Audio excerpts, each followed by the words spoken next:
പറയുന്നുണ്ട്. ഗുണത്തിന്റെയും കർമ്മത്തിന്റെയും അടിസ്ഥാനത്തിലാണ് ചാതുർവർണ്ണ്യം ദൈവം സൃഷ്ടിച്ചിരിക്കുന്നത്. ഇതുതന്നെയാണ് യഥാർത്ഥത്തിൽ പ്രശ്നവും. ചാതുർവർണ്ണ്യം നിങ്ങൾ വിചാരിക്കുന്നത് പോലെ സമൂഹത്തിൽ കേവലമായി ഉണ്ടായി വന്നതല്ല. ആരെങ്കിലും ബ്രാഹ്മണനായി ജനിച്ചിട്ടുണ്ടെങ്കിൽ, ക്ഷത്രിയനായി ജനിച്ചിട്ടുണ്ടെങ്കിൽ, വൈശ്യനായി ജനിച്ചിട്ടുണ്ടെങ്കിൽ, ശൂദ്രനായി ജനിച്ചിട്ടുണ്ടെങ്കിൽ അവരുടെ ക്വാളിറ്റി അതായതുകൊണ്ട്, അവരുടെ ഗുണം അതായതുകൊണ്ട് ദൈവം അവരെ അപ്രകാരം തന്നെ സൃഷ്ടിക്കുകയാണ് ചെയ്തത് എന്നല്ലേ യഥാർത്ഥത്തിൽ ഗീത പറയുന്നത്. ഇത് കേവലം എന്റെ വ്യാഖ്യാനമല്ല.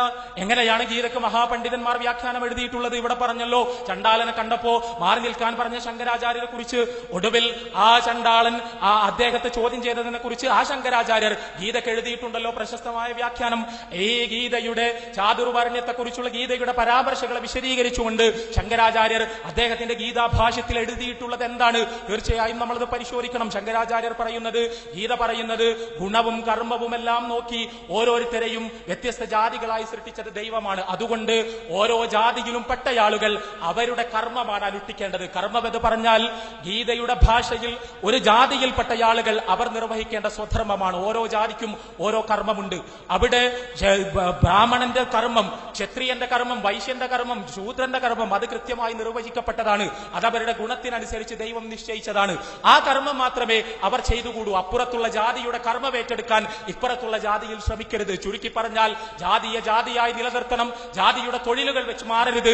ജാതിയുടെ മതിലുകൾ പൊളിക്കരുത്. കാരണം നിങ്ങളുടെ ഗുണം നോക്കി ദൈവം നിങ്ങൾക്ക് നിശ്ചയിച്ചു തന്ന തൊഴിലുകളാണവ എന്ന് ശങ്കരാചാര്യർ പറയുന്നു. എന്നിട്ട് അദ്ദേഹം പറയുന്നു, നിങ്ങൾ ഏത് ജാതിയിലാണോ പിറന്നത് ആ ജാതിയുടെ കർമ്മങ്ങൾ മാത്രം നിങ്ങൾ അനുഷ്ഠിച്ചാൽ ആ കർമ്മഫലം നിങ്ങൾ ഈ ലോകത്ത് വെച്ച് അനുഭവിക്കും. അതോടൊപ്പം അടുത്ത ജന്മത്തിൽ നിങ്ങൾക്ക് ഉയർന്ന ജാതിയിൽ ജനിക്കുവാനും കഴിയും. ശങ്കരാചാര്യരുടെ ഗീതാ വ്യാഖ്യാനമാണോ ശരി?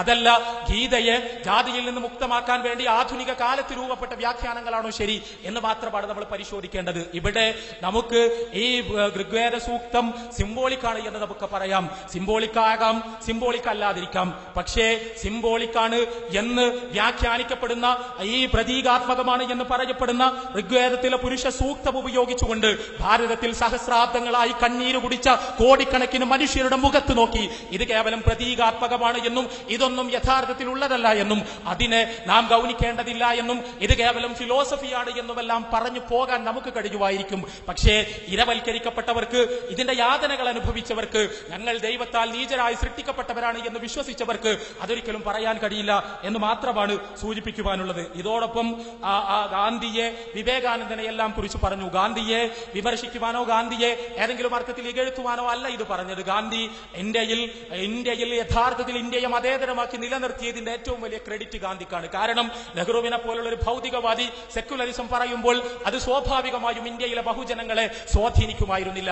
പക്ഷേ ഭക്തനായ ഗാന്ധിയുടെ നാവിൽ നിന്ന് ആ മതനിരപേക്ഷതയുടെ വാക്കുകൾ കേട്ടതുകൊണ്ട് തന്നെയാണ് ഇന്ത്യൻ ജനത നല്ലൊരു ശതമാനത്തോളം വർഗീയവൽക്കരിക്കപ്പെടാതെ നിലനിന്നത് എന്നത് കേവലമായൊരു സത്യമാണ്. പക്ഷേ അങ്ങനെയായിട്ട് പോലും, അത്രയും മനുഷ്യസ്നേഹിയായിട്ട് പോലും, അത്രയും ദലിതുകളോട് ഐക്യദാർഢ്യം പ്രഖ്യാപിച്ച വ്യക്തിയായിരുന്നിട്ട് പോലും ഗാന്ധിജിക്ക് തള്ളി പറയാൻ കഴിഞ്ഞില്ല ജാതിയെ അടിസ്ഥാന തലത്തിൽ സൈദ്ധാന്തികമായി എന്തുകൊണ്ട് എന്ന ചോദ്യത്തിന്റെ ഉത്തരം അദ്ദേഹം വർണ്ണാശ്രമധർമ്മത്തിൽ വിശ്വസിച്ചു എന്നത് മാത്രം. ആ വർണ്ണാശ്രമധർമ്മം ജാതിയെ തള്ളിപ്പറയുന്നതിൽ നിന്ന് നമ്മുടെ ഏറ്റവും മാനവികമായ തലച്ചോറുകളെ പോലും പിന്തിരിപ്പിക്കുന്ന വർണ്ണാശ്രമധർമ്മം, ആ വർണ്ണാശ്രമധർമ്മം ദൈവം പഠിപ്പിച്ചതല്ല എന്നും പ്രവാചകന്മാർ പഠിപ്പിച്ചതല്ല എന്നും അത് അധർമ്മമാണ് എന്നും തുറന്നു പറയാൻ നമ്മൾ ഇനിയും ആരെയാണ് കാത്തിരിക്കുന്നത്? അത് ന്യായമാണ്, സത്യമാണ് എന്ന് പറഞ്ഞുകൊണ്ട് നമ്മൾ ആരെയാണ് സംരക്ഷിക്കുവാൻ ശ്രമിക്കുന്നത് എന്നത് മാത്രമാണ് ചോദ്യം. ഇവിടെ അദ്ദേഹം സൂചിപ്പിച്ച ഒരുപാട് കാര്യങ്ങൾ, അമുസ്ലിങ്ങളെ വധിക്കണമെന്ന് പരിശുദ്ധ ഖുർആനിലുള്ള വചനം എടുത്തുദ്ധരിച്ചുകൊണ്ട് ഇവിടെ പ്രശ്നമുണ്ടാക്കാൻ ശ്രമിക്കുന്ന ആളുകളെ കുറിച്ച് അദ്ദേഹം പറഞ്ഞു.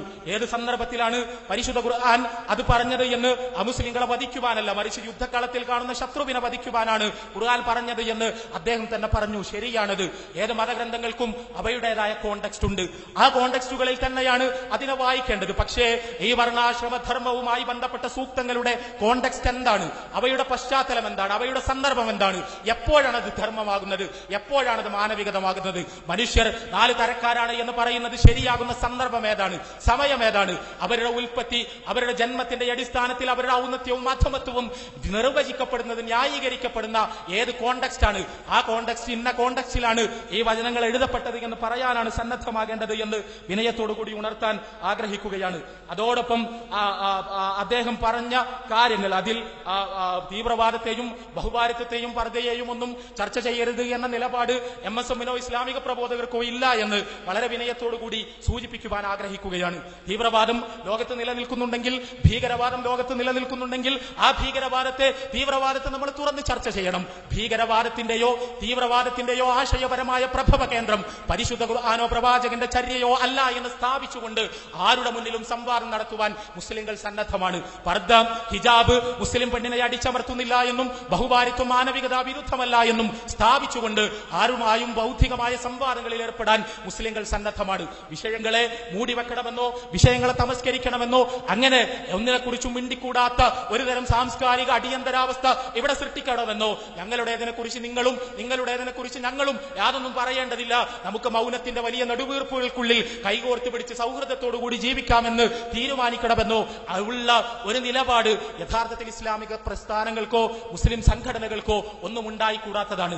നാം ചെയ്യേണ്ടത് വിഷയങ്ങളെ തുറന്ന് ചർച്ച ചെയ്യുകയാണ്.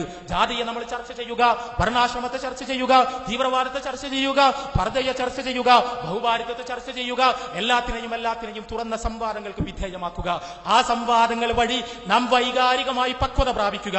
വിഷയങ്ങൾ കേൾക്കുമ്പോൾ പരസ്പരം അകലുന്നതിന് പകരം ദാർശനികമായി ഓരോ വിഷയത്തിലും ആഴത്തിലേക്ക് കടന്നു പോകാനുള്ള മാനസികാവസ്ഥ നാം സ്വായത്തമാക്കുക. അതിനെയാണ് ജനാധിപത്യം എന്ന് പറയുന്നത്, അതിനെയാണ് ജനാധിപത്യത്തിന്റെ തുറസ് എന്ന് പറയുന്നത്. ആ തുറസിൽ ജാതിയെ വിശകലനം ചെയ്യാനുള്ള പരിശ്രമം മാത്രമാണ് ഇവിടെ നിർവഹിക്കപ്പെട്ടത് എന്ന് സൂചിപ്പിക്കുവാൻ ആഗ്രഹിക്കുകയാണ്. ഏകീകൃത സിവിൽ കോഡിനെ കുറിച്ച് പറഞ്ഞപ്പോൾ ഈ വിഷയത്തിന്റെ മർമ്മത്തിലാണ് സ്പർശിച്ചത് എന്ന് തോന്നുകയാണ്. യൂണിഫോം സിവിൽ കോഡ് എന്ന ആശയത്തെ എന്തുകൊണ്ട് മുസ്ലിങ്ങൾ എതിർക്കുന്നു എന്ന ചോദ്യത്തിന്റെ ഉത്തരം വളരെ ലളിതമാണ്. ഞാൻ പറഞ്ഞു, മുസ്ലിങ്ങളെ സംബന്ധിച്ചിടത്തോളം ധർമാധർമ്മങ്ങൾ മനുഷ്യന്റെ ബുദ്ധി കൊണ്ട് തീരുമാനിക്കുവാൻ കഴിയാത്തതാണ്.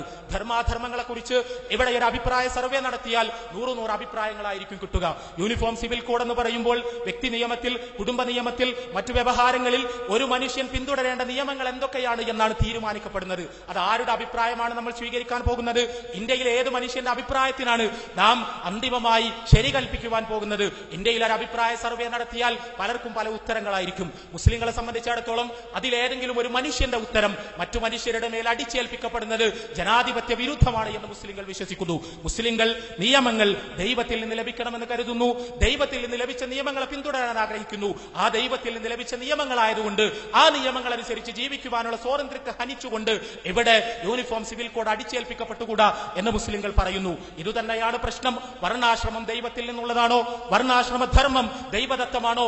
അത് വേദങ്ങളുടെ അധ്യാപനമാണോ എന്നാണ് നമ്മൾ പരിശോധിക്കേണ്ടത്. അത് പരിശോധിക്കുമ്പോൾ മാത്രമാണ് നാം കൂടുതൽ ശക്തമായ ഉത്തരങ്ങളിലേക്ക് ചൊല്ലുന്നത്. മഹാഭാരതം വേദവ്യാസൻ എന്ന വ്യക്തി ഒറ്റക്ക് രചിച്ചതാണ് എന്ന അഭിപ്രായം ചരിത്ര പണ്ഡിതന്മാർക്ക് ആർക്കുമില്ല. വേദവ്യാസൻ എന്ന് പറയുന്നത് ഒരു സ്ഥാനനാമമാണ് എന്നും സഹസ്രാബ്ദങ്ങൾ എടുത്തുകൊണ്ട് നീണ്ടൊരു കാലയളവിലാണ് യഥാർത്ഥത്തിൽ മഹാഭാരതത്തിന്റെ രചന പൂർത്തിയായത് എന്നും പല കാലഘട്ടങ്ങളിൽ അതിനെ ഇടപെട്ടവരെ പൊതുവിൽ സൂചിപ്പിക്കുന്ന നാമമാണ് വേദവ്യാസനെന്നും ചരിത്ര പണ്ഡിതന്മാരെല്ലാം പൊതുവിൽ സൂചിപ്പിച്ചിട്ടുണ്ട്. നമുക്ക് തീർച്ചയായും പുരാണങ്ങളിലെ കഥകൾ പറയാം. ആ പുരാണങ്ങളിലെ കഥകൾ വെച്ച് ഇന്ത്യയിൽ ജാതീയമായ അസമത്വങ്ങളെ ചിലപ്പോഴെങ്കിലും നമ്മൾ മറികടന്ന സന്ദർഭങ്ങൾ ഉണ്ടായിരുന്നു എന്ന് നമുക്ക് വാദിക്കാം. പക്ഷേ അങ്ങനെയുണ്ടായിരുന്നെങ്കിൽ നല്ലതു തന്നെയാണ്. തീർച്ചയായും ഭാരതത്തിൽ നന്മകൾ ഉണ്ടായിട്ടുണ്ട് എന്ന് പറഞ്ഞു. ഈ ഉദാഹരണങ്ങൾ ശരിയാണ് എന്ന അർത്ഥത്തിലല്ല ഈ സംസാരം.